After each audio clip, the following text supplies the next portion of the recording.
Economia com ela, Juliana Rosa. Olha, hoje você viu? Débora, aqui. Veio no Que estúdio, prestígio esse honra. seu, hein? Fico impressionado. Juliana Rosa, tema. Economia? Dá para mudar? Não, eu queria saber.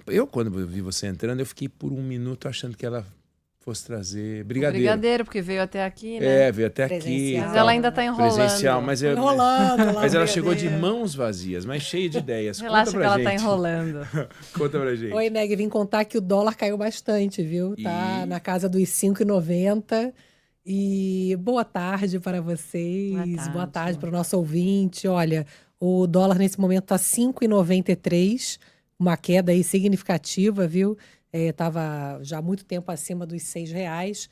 E essa é uma reação em relação às medidas do Donald Trump, que são consideradas, por enquanto, suaves. Se esperava que ele pudesse ter chegado de forma mais agressiva, já impondo tarifas mais agressivas para a China, principalmente, e parece que ele está abrindo um espaço para negociação. Mas, enfim, isso tudo muito preliminar, porque, no fundo, ninguém sabe exatamente qual é o tamanho desse pacote de medidas, de barreiras comerciais que ele promete implementar, que vai implementar, já tem o anúncio de todo um trabalho que está sendo levantado, de onde os Estados Unidos vão precisar se proteger mais, em quais tipos de produtos, em que países. Tem um departamento especial da Receita Federal para cuidar desses impostos que vão ser criados em cima da tributação, para dificultar a entrada de produtos dentro dos Estados Unidos. Então, dificilmente a gente vai ter um dólar muito abaixo aí desse patamar aí de R$6, tá? Para a gente não se animar muito. E por quê? A política do Trump, obviamente, que quanto mais agressiva em termos de barreira tarifária, pior vai ser em termos de perspectiva de crescimento global e impacto no dólar, etc. Mas é uma política que se espera que mantenha um dólar mais pressionado, porque conforme o Trump diminui impostos, estimula consumo, crescimento, a perspectiva é que, num curto prazo, o PIB americano ele vá acelerar e que isso gere inflação. Já estão com uma dificuldade já há muito tempo já de baixar a inflação, desaquecer a economia. Então, gerando inflação, mais juros e, portanto, um cenário que não sustenta um crescimento duradouro, né? Que até tem uma similaridade com a discussão aqui no Brasil. Sim, sem dúvida. Né? De quanto que se consegue sustentar um crescimento que, enfim, não consegue se manter, né, ao longo mas do lá tempo. como a agenda que passa por redução de carga tributária, né? Aqui não, né? Sim. E a redução de carga tributária tem um benefício distributivo. Mas, sem dúvida nenhuma, se não for sustentável, no final do dia é taxa de juros, né? Pois é. E uma coisa interessante, Aneg, é que eu estava fazendo uma entrevista agora, até por isso que eu me atrasei um pouco para conversar aqui com vocês, com o Lucas Ferraz, que é coordenador do Centro de Estudos de Negócios Globais da FGV aqui em São Paulo. Ele estava me dizendo que uma coisa interessante é que, assim, por que os Estados Unidos resolveram romper com a posição que vem desde do pós-Segunda Guerra de ser um líder de um sistema multilateral, rompendo acordos e sistemas dentro do mundo, né? De um olhar multilateral, né? Saiu da OMS, Organização Mundial da Saúde, Acordo de Paris, etc. Mas com a percepção de que os Estados Unidos sozinhos, eles são melhores, eles vão crescer mais. E quanto mais os Estados Unidos crescerem, melhor para o mundo. Só que isso não se mantém. Pelas projeções, inclusive, da própria FGV, os Estados Unidos e a China cresceriam menos ao longo dos próximos anos se forem implementadas as tarifas de 60% da China, de ambos os lados, né? A China sendo sobretaxada e a China sobretaxando os Estados Unidos, e 10% a 20% de sobretaxa no mundo. Então, eles vendem isso, e é interessante a gente entender por que se chegou nessa ruptura, né? Porque as instituições multilaterais, já há muito tempo, desde a época do Obama, já vinham sendo criticadas. Hoje, um país ele se sente que está sendo prejudicado, ele entra com uma ação, não sei como é que chama, né, na Organização Mundial do Comércio, e demora anos. Sim. Parece a nossa justiça, né? Sim. O FMI, o Lucas Ferraz estava me dizendo, lá da FGV, o Fundo Monetário Internacional ele foi criado para criar fluidez financeira, e aí ele entra desvirtuando as discussões já de modelos econômicos. Você tem uma discussão dos próprios modelos econômicos e tudo mais. Então, assim, por que se chegou nessa situação radical? Porque você não tem uma modernização desses órgãos multilaterais.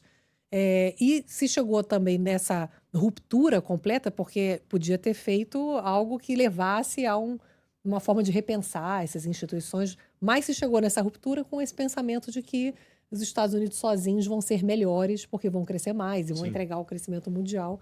E não é o que se espera nesse momento, né? Agora, em função desse mundo bastante complexo, você tem muitos riscos, claro, de crescimento, né? Mas você tem muitas oportunidades, que é o fato de que o Brasil ele é muito pouco inserido nas cadeias globais, no mundo. A União Europeia já se interessou e foi por isso que quis procurar o Mercosul no final do ano e fechar o acordo. Então, o Brasil, na avaliação dos especialistas, deve aproveitar que os países estão interessados em procurar plano B para minimizar as perdas que certamente terão com os Estados Unidos. Ô, Juliana, me diz uma coisa. Países sofisticados, países complexos, líderes, ricos, etc., não precisam de validação. Países pobres, países de renda média, precisam de validação. Então, o Brasil precisa entrar no OCDE para que os seus números sejam lidos de uma maneira confiável. Os Estados Unidos não precisam do Acordo de Paris, porque está na cara que os americanos não vão baixar a emissão de carbono e não vão cumprir as metas do Acordo de Paris, então eu saio do Acordo de Paris e não vai mudar nada, porque ninguém vai deixar de exportar para os Estados Unidos, ninguém vai retalhar, porque tem retaliação possível. Claro. Mas ninguém vai retalhar os Estados Unidos, porque vai retalhar como os Estados Unidos? E por isso que o Trump tem aquela cara, né? Você olha para a cara dele, é uma empáfia, né? Empáfia porque ele sabe que ele é muito grande, ele é gigante, né? Imagina como era o Rei Sol, entendeu? O Rei Sol mandava em tudo, o cara ficava inversa. Não tem como você não ser grandão, o cara é grandão. Agora, o Brasil precisa da COP, o Brasil precisa cumprir as metas, o Brasil precisa da OCDE, o Brasil precisa de um acordo com a União Europeia, porque a gente está querendo crescer, nós temos 2%, nós somos 2% da economia mundial, eles são 26%, e a gente quer ser 3%, quer ser 4%. E está difícil, né, Juliana, porque a gente, ao contrário dos Estados Unidos, nós não fizemos a lição de casa na educação, nós não fizemos a lição de casa na segurança pública. A gente estava dando aqui a notícia há pouco, além da Uber, a 99 agora está querendo colocar aqueles mototáxis, né? Sim. Em São Paulo. E o prefeito de São Paulo, na minha percepção acertadamente, não quer. Só que a legislação federal permite, a municipal não permite. Um país que tem uma legislação federal que permite, uma legislação municipal que não permite, como é que faz? A gente está discutindo propriedade privada no campo até hoje, porque nós não sabemos se é a data da Constituição que define se a comunidade indígena pode ficar naquela terra. Então é um país que precisa fazer muita coisa, né? Ao contrário dos Estados Unidos, não? Com certeza. Enquanto você fala, eu estava aqui pensando naquela frase do Roberto Campos, que é: o Brasil não perde oportunidade, perdeu oportunidade. Exatamente. Porque tem oportunidade, a gente tem um acordo com o México, por exemplo, só no setor automotivo, e o México vai tomar uma trauletada agora dos Estados Unidos, e certamente pode ter interesse em ampliar o acordo com o Brasil. Sim. O Brasil tem um acordo já fechado com o Canadá, que foi fechado em 2019, ainda não foi implementado. O Canadá é outro que está ali na linha de frente do que Trump. Pode ter um interesse no Brasil. No Brasil, né, de ampliar, de abrir fronteiras. Mas é isso, assim, para querer investir aqui no Brasil, a gente precisa dar condições. Sim. Então, a gente certamente tem um grande dever de casa. O sistema tributário, com a reforma, foi um avanço importante. mas temos insegurança jurídica, como você está trazendo. Esse é um caso pavoroso. super citado, que muda o tempo todo, né? Entra um governo, as regras mudam. Então, a gente tem uma agenda grande, mas a gente é brasileiro, né? Não desiste nunca. Isso Temos é que ter verdade. esperança de que a gente tem uma oportunidade, que a gente pode, quem sabe, no meio do caos, né? Se sentir impelido agora para poder Tomara. fazer alguma coisa, Tomara. para melhorar a atração de investimentos. Oportunidades nós temos, né? A Europa está muito interessada na nossa economia verde, na nossa solução verde. As instituições multilaterais vão continuar vivas, mais fracas, certamente, sem os Estados Unidos, Sim. mas como você falou, elas estão ali, elas existem. E Claro. o Brasil precisa continuar fazendo esse trabalho, né? Vamos acompanhar a Juliana Rosa, Economia com você. E Juliana volta amanhã com brigadeiro. Será que vai rolar? Esse negócio desse brigadeiro. não Será que ela vai sei. enrolar ou enrolar? Vai rolar ou vai rolar? Vai enrolar o brigadeiro ou brigadeiro ou vai vai enrolar enrolar, gente? A Páscoa está chegando, a Páscoa. mas é. Ah, é uma Não boa. A gente pode botar uma Chamada- meta. Meta.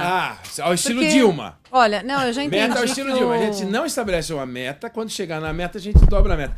Que vergonha. O ser humano, ele tem que ser movido por prazos. Isso. Certo. Então tem que estabelecer prazos. Isso. Mas ela falou Páscoa. Mas tem que ser antes da Páscoa. É, Porque, por isso é exemplo, feio. eu na escala da Páscoa não sei se vou estar aqui. Exato. Talvez esteja. Mas vamos fazer antes da Páscoa. Não. Assim, na semana. Comemorando a Páscoa. Tá bom. Sim, mas a gente pode comemorar a Páscoa semana que vem. Qual o Anotem problema? aí, ouvintes. Hoje é dia 22 de janeiro de 2025. Juliana Rosa fez a promessa de que trará brigadeiro na semana da Páscoa de 2025. 2020. Tá gravado. Tá Quando é a gravado, Páscoa? Quando tá? é a Páscoa? É final de abril. Nossa, gente, que vergonha. Acho que lá pelo dia 20. Vergonha. Nós estamos em 18. janeiro, ela vai precisar de 4 meses para fazer um brigadeiro. Aí, vai Aí trazer depois fala, brigadeirão. o governo não perde a oportunidade de perder a oportunidade. O Brasil não perde a oportunidade de perder a oportunidade. Para com isso, você tá adiando, é Eu procrastinação. tô te ajudando, Enem. Você Ah, fez pra uma emagrecer. dieta. É. Ah, tá. Tá super bom. bem. Tá 20 de pensando em abril. mim. Claro. Tá bom. Dia Eu 20 de voltei abril. da Bahia agora também, tô precisando fechar a boca. Mas eu acho que você está muito bem. E eu ganhei uma fitinha do Senhor do Bonfim. Ganhei. Faz um desejo. Que ela Eu já traga, fiz um desejo que ela traga traga muito brigadeiro. Valeu, Ju, até amanhã. Um beijão, Até até mais. amanhã.